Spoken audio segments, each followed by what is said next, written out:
Hi friends, welcome to ITI Gold Technical channel में आपका स्वागत है। आईटीआई से related video, daily current affairs, vacancies information video पाने के लिए हमारे चैनल को सब्सक्राइब कीजिए और सब्सक्राइब करने के बाद बेल आइकन के बटन को ऑन कीजिए ताकि मैं जो भी नया वीडियो बनाऊँ सबसे पहले आपके पास पहुँचे और आप उसे देखें। यदि आप हमारे चैनल पर नए हों तो सब्सक्राइब जरूर कीजिए और यदि सेशन अच्छा लगता है, सेशन से कुछ जानकारी मिलती है तो इसे लाइक ज़रूर कीजिए और दोस्तों में शेयर कीजिए। चलिए सेशन की ओर चलते हैं। आज हम पढ़ेंगे 20 अगस्त 2020 से जितने भी इंपॉर्टेंट करंट अफेयर क्वेश्चन बनेंगे वह हम इस वीडियो में पढ़ेंगे और इस वीडियो की पीडीएफ फाइल की लिंक मैं इसी वीडियो के डिस्क्रिप्शन में दे दूंगा, वहां से डाउनलोड कर लीजिएगा ताकि एग्ज़ाम के टाइम पर आपको रिवीजन करने में आसानी हो। और यह क्वेश्चन कॉम्पिटिशन की एग्ज़ाम देने वाले बच्चों के लिए बहुत इंपॉर्टेंट है, इसलिए आप इन्हें शेयर ज़रूर कीजिएगा दोस्तों में। और यदि सेशन अच्छा लगता है तो लाइक ज़रूर कीजिए। आज का हमारा पहला क्वेश्चन है, अगस्त 2020 में किस राज्य सरकार ने सिर्फ स्थानीय लोगों को नौकरी देने की घोषणा की है? तो इस क्वेश्चन का राइट आंसर हो जाएगा option number D, Madhya Pradesh. Madhya Pradesh के चीफ मिनिस्टर माननीय शिवराज सिंह चौहान जी ने यह घोषणा की है कि अब मध्य प्रदेश में सिर्फ मध्य प्रदेश राज्य के लोगों को ही नौकरी दी जाएगी, अन्य राज्यों के लोगों को नहीं। अब यह क्यों कहा है? तो क्योंकि मध्य प्रदेश में जो बेरोजगारी है उसे ध्यान में रखने के लिए, ध्यान में रखते हुए यह घोषणा की है। अब यह घोषणा की है मध्य प्रदेश ने, तो बात कर लेते हैं मध्य प्रदेश की। तो मध्य प्रदेश की राजधानी है भोपाल, जिसे भोजताल भी कहा जाता है या झीलों की नगरी भी कहा जाता है। और यहाँ पर चीफ मिनिस्टर है शिवराज सिंह चौहान, जो बीजेपी पार्टी से, और बीजेपी पार्टी देश की पहली पार्टी है जिसने इंटरनेट पर अपनी वेबसाइट बनाई है। और यहाँ पर राज्यपाल है आनंदीबेन पटेल।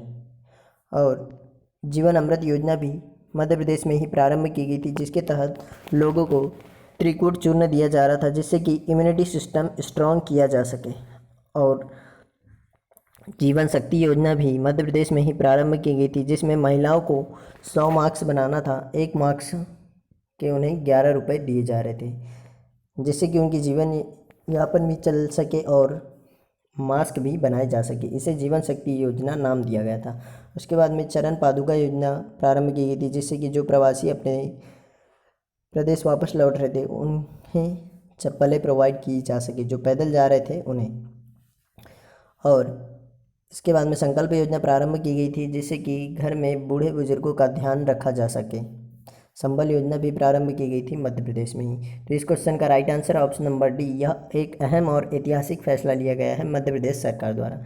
चलिए नेक्स्ट क्वेश्चन है, हाल ही में अगस्त 2020 में किसने फिट इंडिया यूथ क्लब अभियान प्रारंभ किया है? तो इस क्वेश्चन का राइट आंसर हो जाएगा ऑप्शन नंबर बी, किरण रिजिजू। यह है हमारे प्रेजेंट टाइम के खेल मंत्री किरण रिजिजू, जिन्होंने यह फिट इंडिया यूथ क्लब की स्थापना की है। इसके द्वारा लोगों को फिट रहने की सलाह दी जाएगी और फिट रहने के लिए काफ़ी सुझाव और जागरूक किया जाएगा, जिससे कि लोग, युवा पीढ़ी और सभी लोग फिट रह सके, जिससे कि इनका इम्यूनिटी सिस्टम स्ट्रांग हो सके और इनकी रोग प्रतिरोधक क्षमता को बढ़ाया जा सके, ताकि कोई भी बीमारी हावी ना हो इनके ऊपर। तो यही है हमारे खेल मंत्री। कौन है यहाँ? किरण रिजिजू। तो इस क्वेश्चन का right answer option number B इसका राइट आंसर है। चलिए नेक्स्ट क्वेश्चन की ओर चलते हैं। नेक्स्ट क्वेश्चन है, हाल ही में आई रिपोर्ट के अनुसार कितने खिलाड़ियों को इस वर्ष राजीव गांधी खेल रत्न पुरस्कार दिया जाएगा? तो इस क्वेश्चन का right answer option number B, 5 खिलाड़ियों को।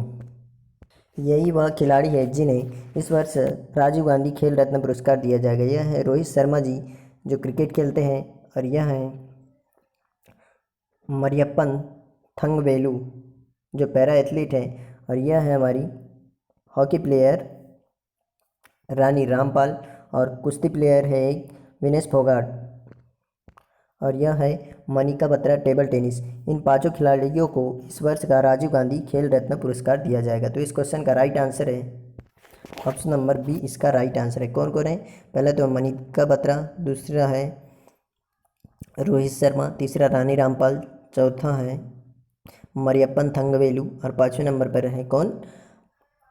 विनेश फोगाट। तो इन 5 खिलाड़ियों को यहाँ राजीव गांधी खेल रत्न पुरस्कार दिया जाएगा। तो इस क्वेश्चन का राइट आंसर है ऑप्शन नंबर बी।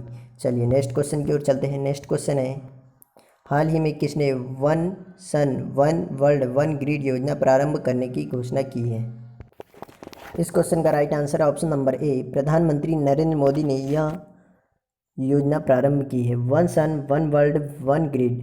अब इसके द्वारा जैसे कि दुनिया भर में सौर ऊर्जा की जो डिमांड है या सौर ऊर्जा की जो आपूर्ति है, इसके लिए एक प्लेटफॉर्म, एक योजना बनाई है यहाँ, one sun one world one grid योजना। अब यह किसने किया है? तो यह हमारे प्रेजेंट टाइम के प्रधानमंत्री नरेंद्र मोदी जी ने इस योजना को प्रारंभ किया है। तो इस क्वेश्चन का राइट आंसर है ऑप्शन नंबर ए। चलिए नेक्स्ट क्वेश्चन की ओर चलते हैं। यदि आप हमारे चैनल पर नए हो तो इसे सब्सक्राइब जरूर कीजिए और दोस्तों से भी करवाइए। और यदि आपको चैनल से कुछ जानकारी मिलती है या चैनल से कोई भी वीडियो अच्छा लगता है तो आप इसे लाइक ज़रूर कीजिए और दोस्तों में शेयर कीजिए। चलिए नेक्स्ट क्वेश्चन है, अगस्त 2020 में पीएनबी बैंक ने कौन सा अभियान प्रारंभ किया है? तो इस क्वेश्चन का राइट आंसर हो जाएगा ऑप्शन नंबर सी, डिजिटल अपनाए। कौन सा अभियान? डिजिटल अपनाए, यह अभियान प्रारंभ किया है पीएनबी बैंक ने। अब यह योजना प्रारंभ की है डिजिटल अपनाए, किसने? पीएनबी। अब यह क्यों की है? क्योंकि पीएनबी यानी पंजाब नेशनल बैंक की जो भी डिजिटल सुविधाएं हैं वह लगभग सभी कस्टमर उनका उपयोग करें और वे इस चीज़ के लिए जागरूक बने, इसीलिए यह डिजिटल अपनाए अभियान प्रारंभ किया है पीएनबी ने। अब बात कर लेते हैं पीएनबी की। पीएनबी का पूरा नाम है पंजाब नेशनल बैंक और यह हमारा पहला भारतीय बैंक था। कौन सा? पहला भारतीय बैंक था और इसकी स्थापना की गई थी 1894 यानी 1894 में इसकी स्थापना की गई थी। पीएनबी का हेडक्वार्टर है नई दिल्ली में। कहाँ पर है? नई दिल्ली में। और इसके प्रेजेंट टाइम पर चेयरमैन है, कौन है? एस मल्लिकार्जुन राव इसके प्रेजेंट टाइम पर चेयरमैन है। तो इस क्वेश्चन का राइट आंसर हो जाएगा ऑप्शन नंबर सी। चलिए नेक्स्ट क्वेश्चन की ओर चलते हैं। नेक्स्ट क्वेश्चन है, हाल ही में किसने Spanish grand prix 2020 formula 1 race जीती है? तो इस क्वेश्चन का राइट आंसर हो जाएगा option number C, Lewis Hamilton. Lewis Hamilton ने formula 1 Spanish grand Prix race जीत ली है। यही है लुइस हैमिल्टन, इनका पूरा नाम है, क्या है इनका पूरा नाम? लुइस कार्ल डेविडसन हैमिल्टन इनका पूरा नाम है। और यह आज तक के फार्मूला 1 रेस में सबसे युवा चैंपियन है। और यह किस देश के? तो यह ब्रिटिश के हैं। कहाँ के? ब्रिटिश के हैं। और यह जो गाड़ी यूज़ करते हैं वह है मर्सिडीज। कौन सी गाड़ी है? मर्सिडीज। और यह किस टीम के लिए खेलते हैं? मैकलेरन मर्सिडीज टीम के लिए खेलते हैं। तो इस क्वेश्चन का राइट आंसर हो जाएगा, इस क्वेश्चन का राइट आंसर है ऑप्शन नंबर सी।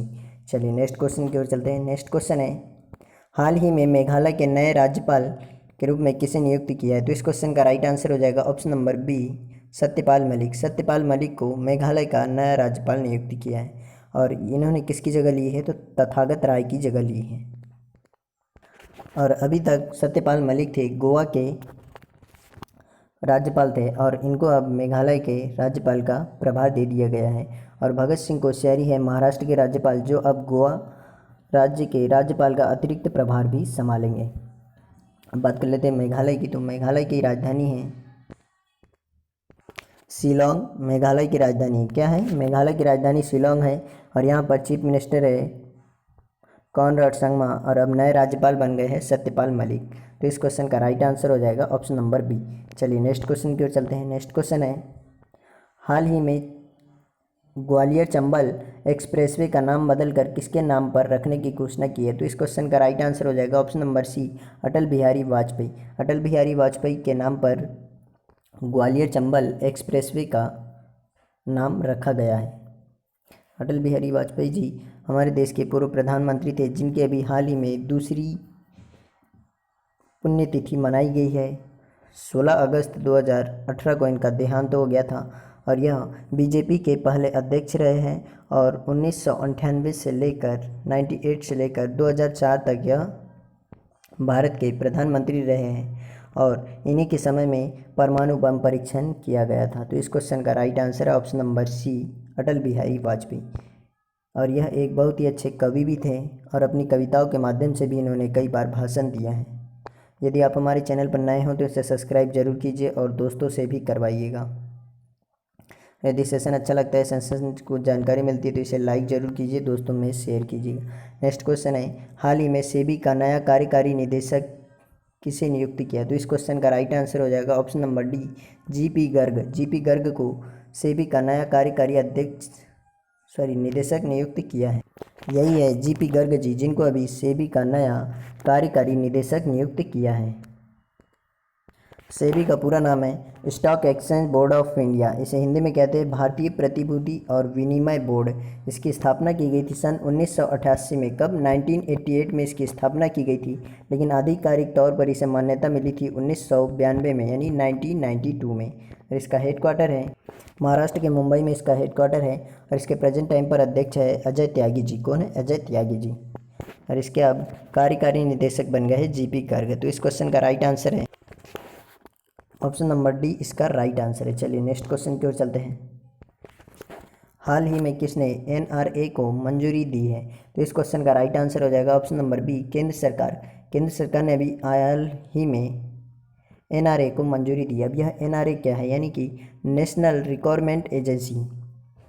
अभी तक क्या आपने देखा होगा, जैसे कि बैंक का पेपर लेना है तो एक अलग एजेंसी पेपर लेती थी, और रेलवे का लेना है तो एक अलग एजेंसी पेपर लेती थी, और एसएससी का पेपर लेना है तो एक अलग एजेंसी पेपर लेती थी। यानी कि 3 जगह पर यदि एक कैंडिडेट को पेपर देना है तो वह अलग अलग एजेंसी उसका पेपर लेती थी और अलग अलग उसे पेपर देना पड़ता था। लेकिन अभी एनआरए यानी कि नेशनल रिक्रूटमेंट एजेंसी को मंजूरी दी है केंद्र सरकार ने। इसके द्वारा एक ही टेस्ट लिया जाएगा, कॉमन एलिजिबिलिटी टेस्ट यानी सीईटी, जिससे कि उसे इन तीनों के लिए एक ही पेपर देना होगा।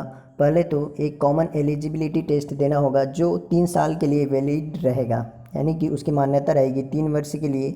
और यह टेस्ट देने के बाद में उन्हें एक स्कोर कार्ड मिलेगा, जिसे वह 3 साल के अंदर में उसे इम्प्रूव करना चाहे तो वह कई बार पेपर देकर इम्प्रूव भी कर सकता है। और 3 साल के अंदर वह यह एक सीईटी टेस्ट देने के बाद में किसी भी डिपार्ट में जा सकता है, जैसे कि एसएससी, रेलवे और बैंकिंग। अभी तो यह 3 ही डिपार्ट के लिए है, एसएससी, रेलवे और बैंकिंग के लिए, लेकिन आगे चलकर यह लगभग सभी डिपार्टमेंट के लिए कॉमन हो जाएगा। इससे यह निश्चित किया गया है कि जैसे जो एक प्रारंभिक पेपर होता था, उसके बाद में फिर एक मुख्य परीक्षा होती थी और उसके बाद में इंटरव्यू होता था, यानी 3 बार पेपर देना पड़ता था हमें एक के लिए। तो एक के लिए 3 बार, फिर दूसरे के लिए 3 बार, फिर तीसरे के लिए 3 बार, ऐसे मतलब 9 बार हो जाते थे। लेकिन यह सीईटी यानी कॉमन एलिजिबिलिटी टेस्ट देने के बाद में हमें जैसे एसएससी का पेपर देना है तो सिर्फ हमें एक ही पेपर देना पड़ेगा, एक कॉमन एलिजिबिलिटी टेस्ट और उसके बाद में एक एसएससी का। इससे हमारा सिलेक्शन हो जाएगा। यह एक बहुत ही बड़ा नया नियम लाया है, ऐतिहासिक फैसला लिया गया है केंद्र सरकार के द्वारा, जैसे कि केंद्र सरकार का भी खर्च बचेगा और स्टूडेंट का भी खर्च बचेगा, और इससे ज़्यादा टेस्ट भी ना दिए जाए। तो यह अब एक बहुत ही बड़ा फैसला लिया है केंद्र सरकार ने कि सीईटी को और सीईटी टेस्ट कराकर हमें किसी भी सेक्टर में हम नौकरी कर सकते हैं। और यह 3 साल तक के लिए वैलिड रहेगा। 3 साल के बाद भी यदि दूसरी बार देना चाहे तो दे सकता है व्यक्ति। इससे यह होगा कि हमें बार बार पेपर नहीं देना पड़ेगा, जिससे कि कई बार बच्चों को, अक्सर लड़कियों को एग्ज़ाम सेंटर दूर दिया जाता था, जिससे कि उन्हें जाने में तकलीफ़ होती थी। लेकिन और एक मेन बात यह है इसमें कि अब हर ज़िले में एग्ज़ाम सेंटर होगा। अपने ज़िले में कम से कम एक एग्ज़ाम सेंटर ज़रूर होगा। अभी तक बड़े बड़े ज़िलों में ही एग्ज़ाम सेंटर होता था, लेकिन अब अपने ज़िलों में भी कम से कम एक एग्ज़ाम सेंटर ज़रूर होगा और कंप्यूटर बेस्ड ही यह परीक्षा होगी। तो यह बहुत ही बड़ा फैसला लिया है केंद्र सरकार ने।